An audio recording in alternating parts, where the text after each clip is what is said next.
हमारे भारत के आदि कवि संत वाल्मीकि जी के जयंती पर विभिन्न स्थानों से विभिन्न विद्वतजन उपस्थित हैं समय देकर, और मैं भी एक अल्पज्ञ व्यक्ति अध्यात्म मंदिर के लघु पुजारी होने के नाते आप लोगों के बीच और इस महा जयंती के उपलक्ष्य में सबों के सामने मैं अपना आभार व्यक्त कर रहा हूँ। सब के प्रति मैं इसके लिए नमन करता हूँ। धन्यवाद। आदि कवि वाल्मीकि जिस समय महापुरुष पुरुषोत्तम राम प्रकट हुए थे, उन्हीं के समकक्ष अवस्था के किसी जो हो वाल्मीकि जी भी उपस्थित थे, राम जी भी थे, और तुलसीकृत रामायण और वाल्मीकि रामायण बहुत अंतर है। तुलसीकृत में हम जो अध्ययन किए हुए हैं तुलसीकृत रामायण में और वाल्मीकि रामायण में कुछ इस तरह का अध्याय है, चैप्टर है, जो वाल्मीकि रामायण में नहीं है, उसका वर्णन संत तुलसीदास ने किया। जैसे काकभुसुंडी है की चर्चा तुलसीदास ने कर चुके हैं, वाल्मीकि रामायण में इसकी चर्चा नहीं।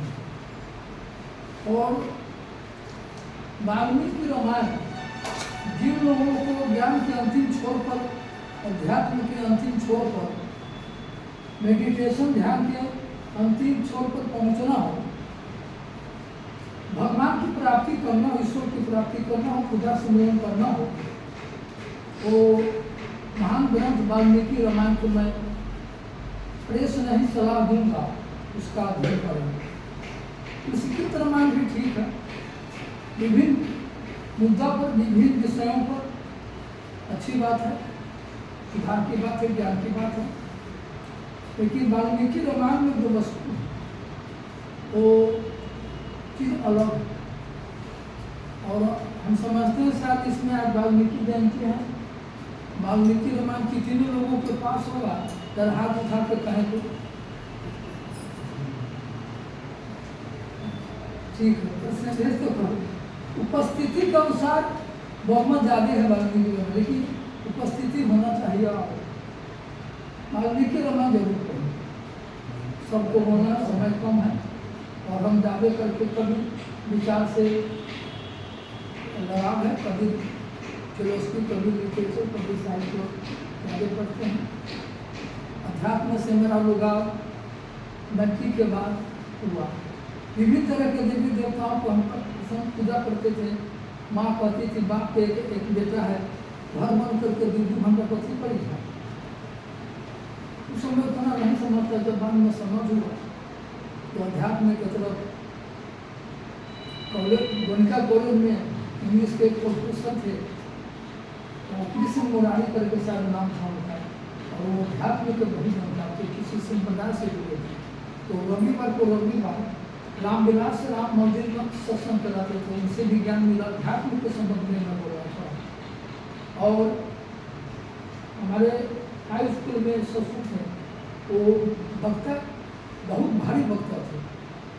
जब तुलसी जयंती पर कटाक्ष होता था तो मुक्ति बाबू का छोटे भाई थे वासुदेव बाबू सचियारा, हाई स्कूल में हिंदी के विद्वान, तो पक्ष विपक्ष में खूब चलता था। वासुदेव बाबू पक्ष में बोलते थे और हमारे ससुर थे रमाशीष पंडित, तो साहित्य मंदिर थे, प्रवचन करते थे, भाषण भी देते थे, कुछ समाजवाद के सामने कम्युनिस्ट के माइंड के थे, वो खूब कटाव होता था। तो बोलने के पहले बोल देते थे। आज जो जयंती है वो संत की जयंती, तुलसीदास की जयंती है, और हमारे गुरुदेव मौजूद हैं और मैं उनका शिष्य हूँ, इनसे पढ़ा हूँ और संयोग दीक्षित इसी हाई स्कूल में हम नियुक्ति होंगे, गुरुदेव भी है, यहाँ शिष्य भी है। तो विषय वस्तु में गुरु जी माफ करेंगे, विषय का बोलना है बड़ा सुंदर बोलते पक्ष विपक्ष में खूब उससे भी ज्ञान मिला है। तो ज्ञान का तीन ही धारा है, अध्ययन, सुनना और अध्ययन करना। इसके बाद स्वविचार, अपने को भी समझना। तो वाल्मीकि रामायण बड़ी सुंदर है। और एक पुस्तक है रामायण रहस्य, 150 दाम में, यहाँ नहीं मिलता है सब, उसका मुजफ्फरपुर में मिलेगा, पटना में जाओगे से। उसमें चर्चा है जितने भी भारत के रामायण है, जो भी टिप्पणी तमिल भाषा में, दो भाषा में किए हुए संबंधित रामायण का, उसमें चर्चा है। इतनी मोटी किताब है, मेरे पास है। और जिन इच्छुक व्यक्तियों को अध्ययन करना हो अध्यात्म का, स्पिरिचुअल स्टडी, उस किताब को आप कहिएगा तो मैं उपलब्ध कर दूँगा, 150 उसका कीमत है।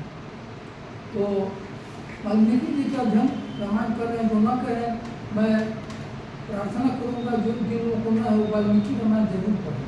तुलसी रामायण तो घर भाषा हिंदी में पढ़ लेते, संस्कृत से लोग याद रखो, लेकिन असली ज्ञान भरा हुआ है। तो वाल्मीकि का रामायण पढ़िए, तुलसी की रामायण पढ़िए, और गीता भी जरूर पढ़िए। गीता का अध्ययन कीजिए। गीता में कुछ शब्द कठिन शब्द है, आध्यात्मिक शब्द है, अंतर्मुखी बहिर्मुखी, ये सब अध्यात्म का शब्द है। इंटरनल नॉलेज, अंतर्मुखी ज्ञान और बहिर्मुखी ज्ञान गीता में भरा हुआ है। गीता पढ़ लीजिएगा तो कबीर के भाषा को साहित्य समझने में नहीं विलंब होगा, दोनों मिलता जुलता शब्द है। अब जैसे कबीर की एक पंक्ति है, हमारे अध्यक्ष महोदय माफ करेंगे, कबीर की एक पंक्ति है बड़ी सुंदर, बूंद समाना समुद्र में जानत है सबको, समुद्र समाना बूंद में जाने बिरला कोई। कबीर कहे कि जानेगा कोई बिरला, एक दो जानेगा। कौन जानेगा? तो अध्यात्म के पहुँचे, अध्यात्म का अध्ययन है। तो गीता पढ़िएगा, कबीर की भाषा समझ जाएगा, और कबीर की भाषा का बहुत सुंदर है। तो हमारा यही आग्रह है, गीता, तुलसी की रामायण, वाल्मीकि रामायण और रामायण रहस्य की जरूरत हो वो जरूर पढ़ें। उसमें बहुत सुंदर, उसमें शंका समाधान भी साथ साथ है। और उनका लेखक है इलाहाबाद के संत से अभिलाष साहब संत है, वो अजीब व्यक्ति। और हमारी वाणी में जो बोलने में कटु शब्द हो या सीधा बनेगा, उसको भूलते हुए मैं पंक्ति कहकर मैं अपना समय समाप्त करूँगा।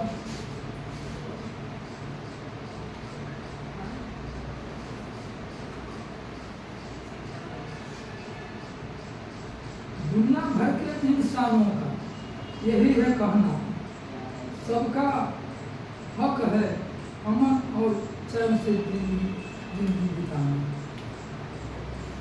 पास न आने दो